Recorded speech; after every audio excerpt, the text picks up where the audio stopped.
Hello, everyone. Good morning, good afternoon, good evening, wherever you are in the world. And it's Charlene Lee. And today I'm going to continue our discussion around AI, generative AI, ChatGPT.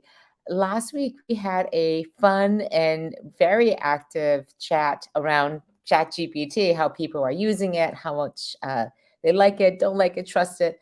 And today I wanted to continue that because one of the key things that came up over and over again in our research also as well is how much do people trust ChatGPT, trust generative AI or AI in general? And the reason why we're particularly interested in this, first of all, it is one of the fastest developing technologies I've ever seen in my career of following technology and business. And again, I specialize in looking at disruptive trends, especially disruptive technologies. And this space is moving so incredibly quickly. I mean, AI has been on our radar now for about 10, 15 years. And it's been interesting to see how it has just completely sped up over just the past few months. And I think what really kicked it off was the launch of ChatGPT in November, late November of last year. And since then, we also saw other things that OpenAI has been putting out there. And this past week, they just launched their GPT-4 model, which, if you thought ChatGPT 3, 3.5 was interesting, 4 really starts blowing it away. So the thing is that this is developing so quickly. There's a tremendous amount of investment happening.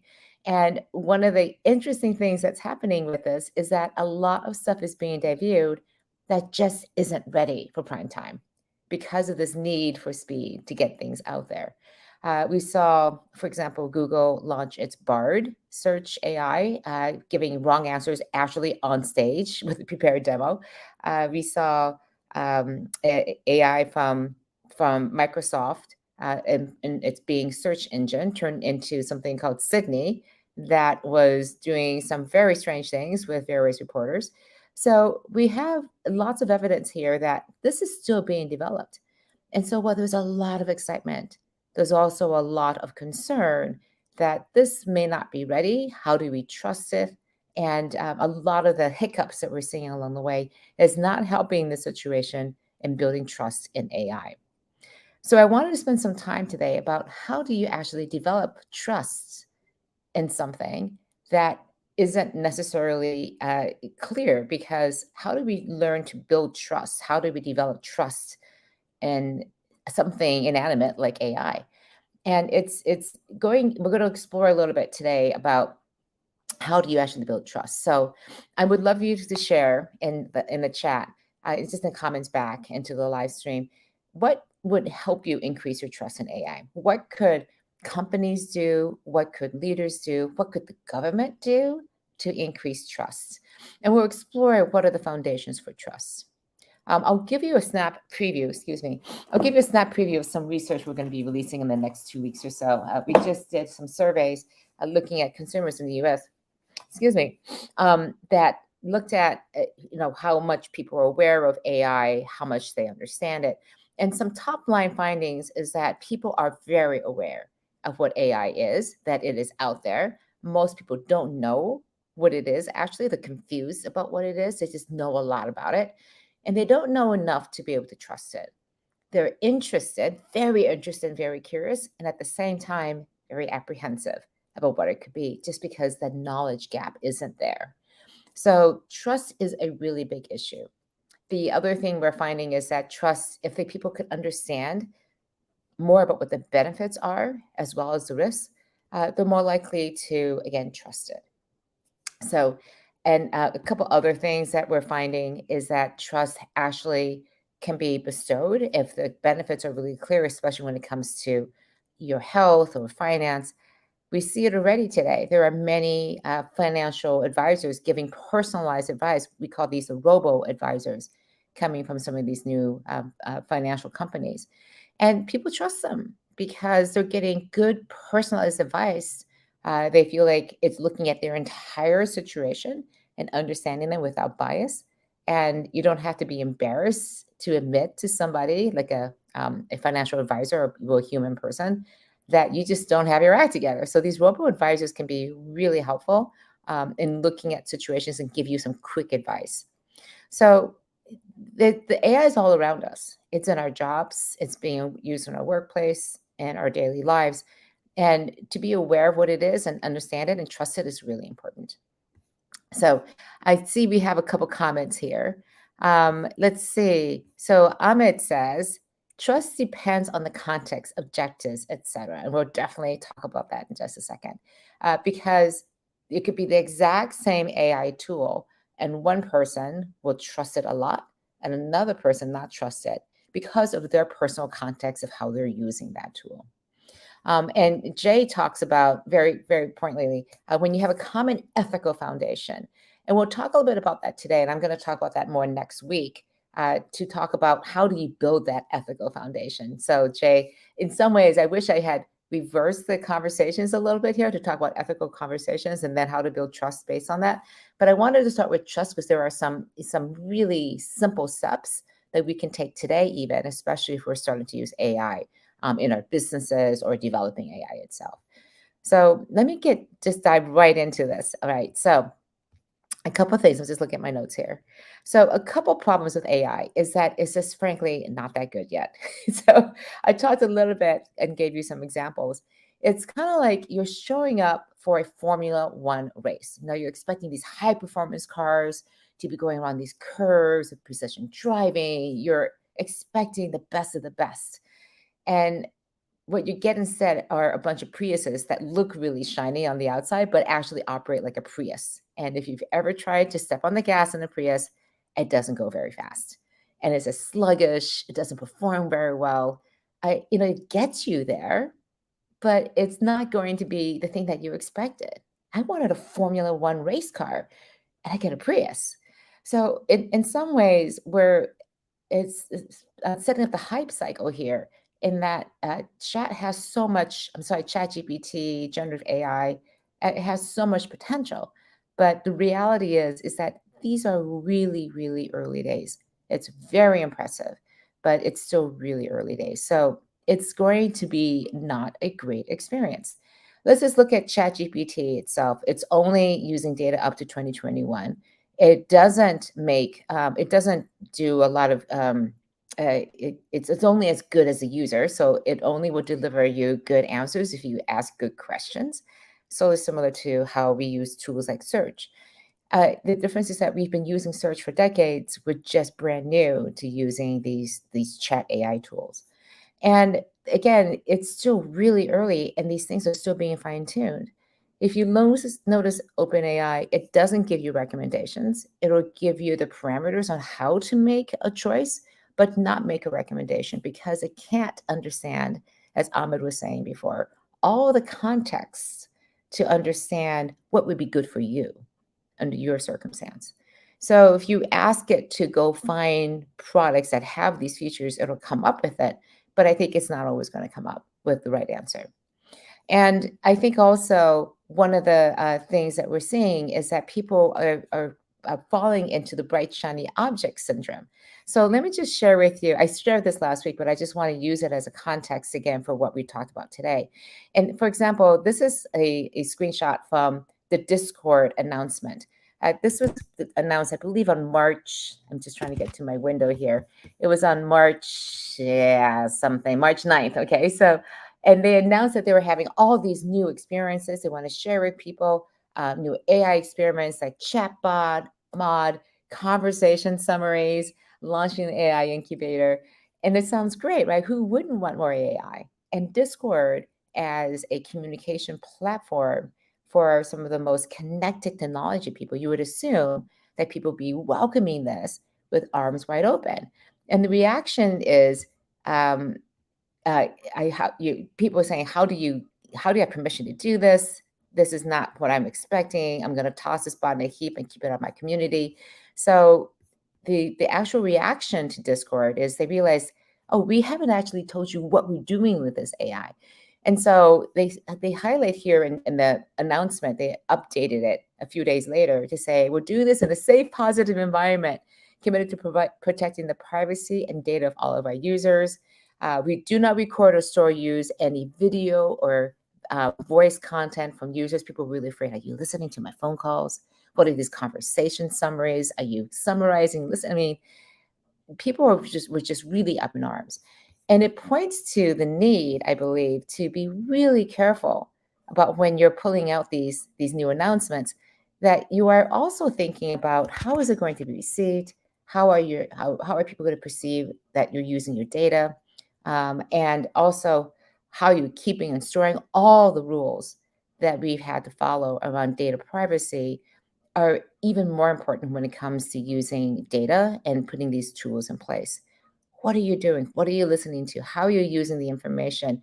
What are you collecting about me? Are you anonymizing the data that you're collecting and using? So I think many ways we need to be really thoughtful about how to build trust in these AI tools and not assume that everyone, even if they're technologically really savvy, understand how to use these tools, are going to be able to understand it. Rania also has a great point here. Just put up her comment here. Let's see. She says, oops, let me put it back on. Here we go. We have to think about equality issues as well, if it's going to be limiting for some people, depending on its costs in the future. So again, one of the key points is right now, a lot of these technologies are free. And we'll talk about this with the ethics part of it, is who's going to have access to this? Is it going to give them a huge leg up, an advantage, if some people have access to AI and other people don't? We talk about a digital divide, and what we're coming up to now is an AI divide, in that people who have access to it, know how to use it better, are going to be able to use AI to advantage and potentially, again, just create more inequality.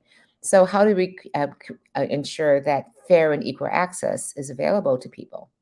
So, one of the things that I want to talk about today then is really how do we think about building trust systematically?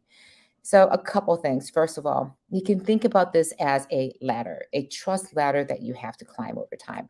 You don't automatically have trust when you are rolling out AI in your business, rolling out these tools and platforms, as we saw with Discord. So if you think about at the very bottom of the ladder, is that there's no AI, that humans are doing everything on the manual basis. And at the very top of the ladder is when AI is doing everything and is completely trusted to handle everything as you're driving. I happen to own a Tesla, love it, love the self-driving aspects of it. And they have it built in that you can't take your hands off the steering wheel for more than a minute. So it's just long enough to like maybe brush my hair or something, get a sip of water, can let go of my hand, the wheel, but it starts beeping at you at some time because it says, "Hey, don't trust me completely." I have friends who never use it because they just don't trust it. And if you've driven it every once in a while, it does funky, crazy things. So you can't trust it completely, but I'm pretty comfortable with it. So you've got to think about going from the very bottom of letting your car drive itself, letting AI pick your music for you, making recommendations about what to eat, how to invest finances, what to buy. Our ability to trust AI to do these things is not going to be there until we have given it enough opportunities to earn its way up that ladder. So we have to be figuring out how to train people, educate people, how people can learn to move up these ladders on their own level at their own speed, and to let go of that need to be in control, because that's what this really comes down to. I'm used to controlling everything, and I like having that, but at the same time, it's a lot of work. So when will I trust AI to do a lot more of that heavy lifting? So I think that trust ladder, thinking about how you build the rungs on the ladder. Again, this is if you're building AI, if you're a company starting to use it inside of your company, how do you start educating people and getting them to feel and understand you have a lot what's going on? Okay, we have a couple comments here. So Win Panga says, if you have a lot of files about my activity, why can't I use it like inputs in my conversations, like with ChatGPT?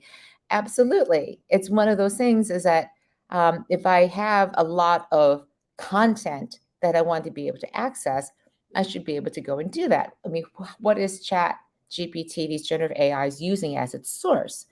We'll talk about transparency in a second, but I think also the ability to start using your own data sets to use these tools would be fantastic. I, for example, have a ton of writing. over 20 years of writing and content. And honestly, I can't remember it all. I can't remember all the examples and the case studies. And I know this for a fact because people will come up to me at events and say, "Hey, that remember that story you told in that book? I loved it." I'm like, I don't remember that. I just don't remember it. I wrote that like 15 years ago.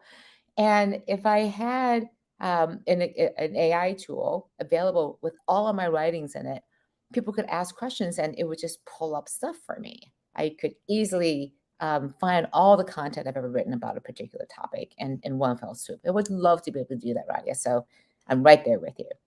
Uh, Eric has this comment: trust is a two-way street between users and technology. To establish trust in AI, technology must consistently demonstrate its reliability, and users need to feel confident in the ability to use it effectively. Examples of calculators and ATMs show how trust can be established through familiarity and consistent performance. Eric, thank you so much for that example. Calculators, did we trust them in the beginning? Did we trust ATMs to do the right thing? How many of us still get the receipts from the ATM because we don't quite trust it just in case it didn't give us the right number? So we still do certain things. We trust it to a level and extent, but we may still want to get that receipt. I am at about 50% of the time now getting the receipt from my ATM, but I still get it. So, Eric, this is a wonderful example of how over time we didn't have to go to the bank teller anymore to get our money. We're comfortable getting it from a machine. We're comfortable using calculators to give us the right answer. There may be human error in input, but the answer is going to be consistent and we trusted to do that. In the beginning, that was not the case. And Knox has a great point. We didn't trust websites either. Remember that? There's no way I'm going to give them my credit card. And now we put it into everything. Do we even notice that whether the secure socket layer is actually enabled on that website before we give them the credit card? So we're pretty good at doing this. We're pretty good at developing trust, but it doesn't happen overnight. So here are some things. And again, Eric G was starting to talk about this. How do you do this? It's a two-way street. And so the first and most important one is transparency. You know how you in school when you're doing a problem set, the teacher says, just don't give me the answer. Show me the work. Show me how you got to the answer. So I know that you're processing, you're doing the right way to get to the answer. It wasn't just pure luck. And you want to be able to say, hey, AI, here's a question for you, and the solution come back. It says, hey, this is what you asked me. Here are all the possible outcomes. Here are the data sources I use. This is the answer I'm delivering with 80% confidence. And did I get it right? Is the question. How well do you think I answered this question? So that's the transparency of how it does things. And then also checks in for feedback to say, how right was I in getting that answer, what you were expecting? Did it actually meet your expectations? As I was doing research for this piece, I came across a great piece in Forbes by Brandon Bunker, who is the VP of Cameras and Computer Vision at Vivint Smart Home. And again, he's in charge of looking at these cameras that are security cameras inside of homes. And he was talking in a fascinating way. How do you trust that your security system is doing the job correctly, understanding what's a casual person going by your door, or if this is a threat, somebody trying to break in? And their original thought he shared was that people didn't want to get bothered with too many notifications. So they erred on the side of being precise. But instead, they realized that people didn't quite trust their home security system to do the job. And they wanted more notifications, even if they were false positives, because they'd rather not let the AI in their home make that judgment call of what was a threat or not. So it was interesting. What you would imagine that users want and what they actually need may to be two different things. Being able to test, have transparency in what's going on may actually be a really important thing to have. Now, there's a balance of this in that you don't want to have information overload. The cognitive overload could be higher than most people want. So understanding that balance is really important. And this is what the key thing that Rania was talking about. Some other people, I mean, Ahmed was talking about, which is context. And the example that Brandon gave was that if you've never experienced piracy before, so if you've never had anything stolen, your package is stolen, you're not going to be as concerned about getting those notifications. You're just going to let the AI do its job. But if you have had packages stolen, if you've ever had a home invasion, I had an actual home invasion in my home a year ago, and as you can imagine, my security parameters were very, very different right after that than they were previously. And so my need for security in the context of how I want to get notified is very different after that day than before. So, one of the things that we want to understand is how do we personalize the AI and tune it using that feedback loop, understanding when somebody wants feedback, when they don't, when they want transparency, when they don't want to be bothered with the notifications. This is a key part of tuning it because if you can see and understand me accurately and understand how I need to be working with you as an AI, I'm going to have more trust in you. All right, we're in the home stretch here. So a couple great comments coming up here. Let's see. Let me go find them.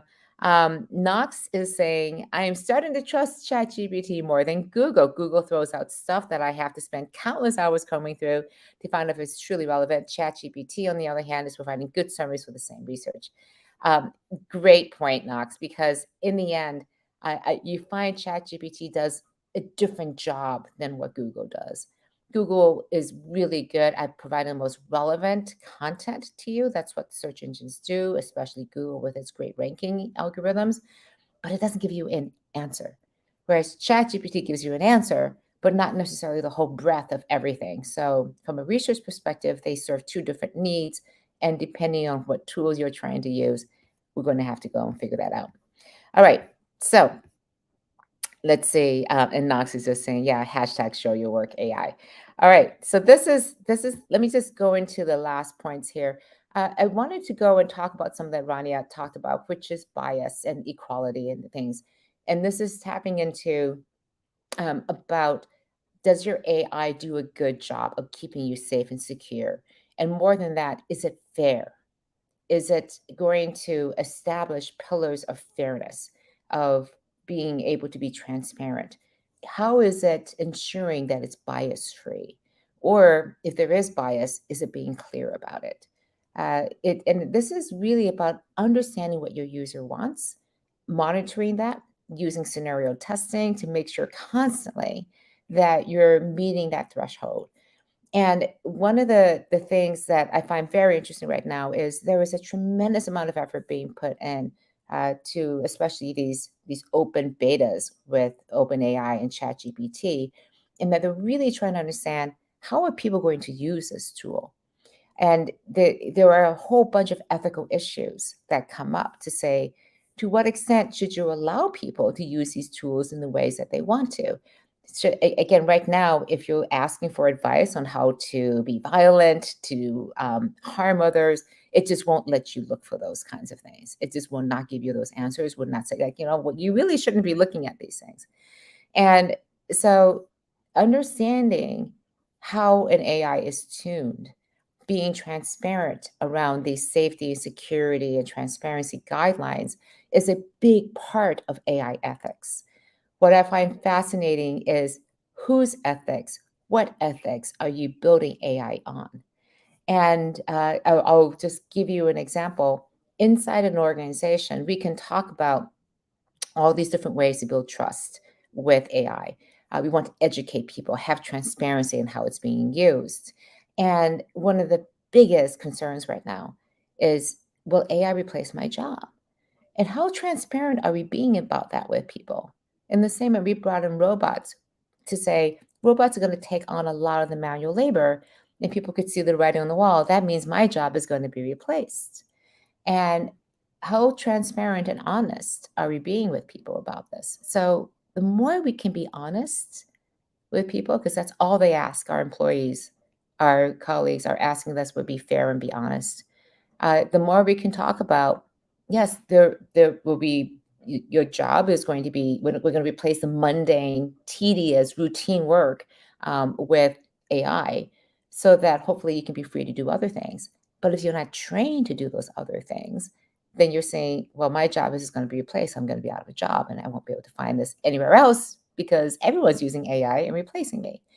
So if I were a paralegal right now, I would be a little bit worried because a paralegal work, taking lots of documents and summarizing them is what AI does extremely well. And we already had the built-in human review process to review paralegal work. Now, instead of reviewing paralegal work, you might be reviewing an iterative, generative AI work. So there's a lot of concerns around, well, what happens to paralegals? What's the reskilling? How fast is this transition going to work? How much time do I have to learn new skills to find a job before AI replaces me? So these are all questions right now about trust that we have to be able to answer. So let's say we we're going to talk about trust next week. So Jay mentions he said last week also about this AI ethical investigator at Google who was fired because she was identifying gender and ethical biases. So the question becomes, and Jay asks us, uh, should AI be owned by any organization that demonstrates bias? What are the ethics behind that? Well, let me just lead into this one other area in that the AI tools right now are being built to remove biases. But what if you want to search and what if you have, what happens if you want an engine that does have bias? What if you want the place that has the liberal bias, and I want to see that, or an engine that is tuned to be a right wing bias? Just to give an example of how AI could be used to widen the gap that we have right now in civil discourse in our country here in the United States, and frankly the polarization that's happening all around the world. So right now these engines are being controlled in a very small number of places, but as Microsoft opens up the Azure support centers for AI in the cloud, you'll be able to build your own AI tool, and you'll see again. I think these tuned AI engines that are tuned to have a certain bias, a certain perspective of how to see the world. A bias is not necessarily good or bad; it just exists, and whether you want that bias in the context, in the environment and community that you're in is an ethical choice. So this is what we'll talk about next week. So I want to just say that this is what I'll be talking about next week. Is we're going to continue and have another discussion around ethical AI, which is really how do we decide and understand the whole world of ethics. And we're going to get philosophical about this. We'll be looking at some of the foundational areas of how do you actually define ethics and bring that into the world of AI. We touched on some of that today around transparency and trust, but I really want to go down and say, how do you delineate your ethical standards of how you will use AI? What will you do? What won't you do? What are the values that you will have? And this is important not only for the developers of AI, but also for the users of AI. So, and just a couple last things. Jay actually says, could this precipitate a brawl among AI engines? Absolutely. There could be a competition. You saw this with the search engines. People had certain preferences for different ones. And then Knox says, taking a step back, there's always bias in the terms of history is rewritten by the conquerors. Absolutely. Bias can never be removed. It is a fact of life. It's a question of are you aware or unaware of all of this? So, and Jay, thank you again for joining. I'm glad you are finding this to be helpful. So next week, we'll be talking about AI ethics. Looking forward to digging into this. It is a wild and woolly space. So put on the safety belts and seat belts, buckle in. We're going on for a crazy ride next week. Until then, stay safe, enjoy all of the great AI tools out there, and I'll talk to you next Tuesday. Thanks.